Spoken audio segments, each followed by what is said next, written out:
حضور اکرم صلی اللہ علیہ وسلم کے فضائل محامد کو آپ کو سن سن کر ایمان کو تازہ کرنا اور ایمان کے ازدیاد کا سبب بننا، یہی دولت ہے، یہی دولت ہے۔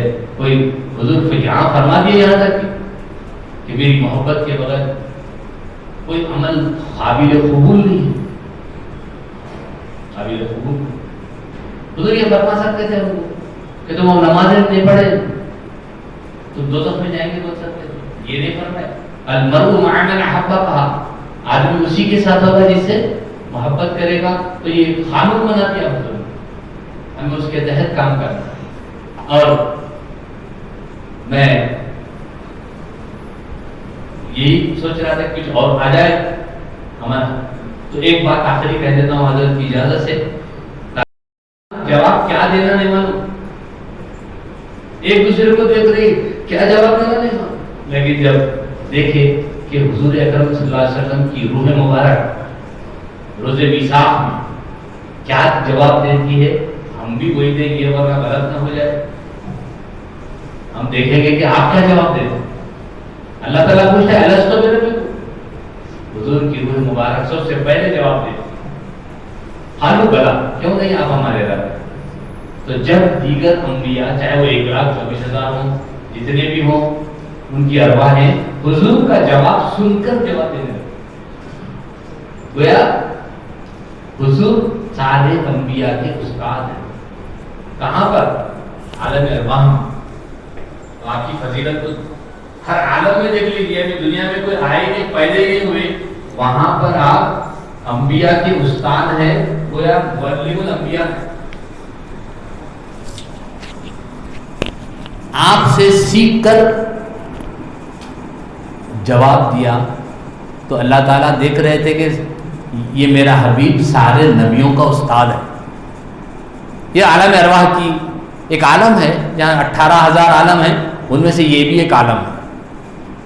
یہ کہاں ابھی دنیا پیدا بھی نہیں ہوئی، کوئی نہیں پیدا ہوئی، وہاں کی بات ہے، وہاں پر آپ کا مرتبہ۔ جب دنیا میں آئے تو اللہ تعالیٰ نے پھر اپنے حبیب کا مرتبہ اونچا کر کے دکھا دیا، دنیا کو بتا دیا کہ میرا حبیب کتنا اونچا ہے۔ معراج میں، مسجد اقصیٰ میں کم و بیش 1,24,000 پیغمبروں کی آپ نے امامت کی۔ 1,24,000 زمین پر اللہ نے یہ بتا دیا، اے میرے انبیاء تم نبی ضرور ہیں لیکن تمہارے امام میرا حبیب، امام الانبیاء کا لقب پایا۔ عالم ارواح میں معلم الانبیاء کا لقب پایا، زمین پر امام الانبیاء کا لقب پایا، اور ایک عالم آخری باقی رہے گا روز محشر کا، اس عالم میں اللہ تعالیٰ کوئی نبی سفارش نہیں کر سکے گا، شفاعت نہیں کر سکے گا۔ دنیا جائے گی، وہ حدیث طویل یاد ہے آپ، دنیا آدم علیہ السلام کے پاس جائے گی، ہماری شفاعت کریے، یہ گرمی سے ہمیں نجات دلائے۔ تو بولے اذهبوا الى غیری، کوئی دوسروں کے پاس جاؤ، میں آج نہیں کر سکتا، مجھ سے گندم کی خطا یاد ہے۔ آج اللہ تعالیٰ جتنے جلال میں ہیں، نہ اس سے پہلے تھے نہ اس کے بعد ہوں گے، اذهبوا الى غیری، ایک ایک نبی کے پاس بھیجاتے جائیں گے۔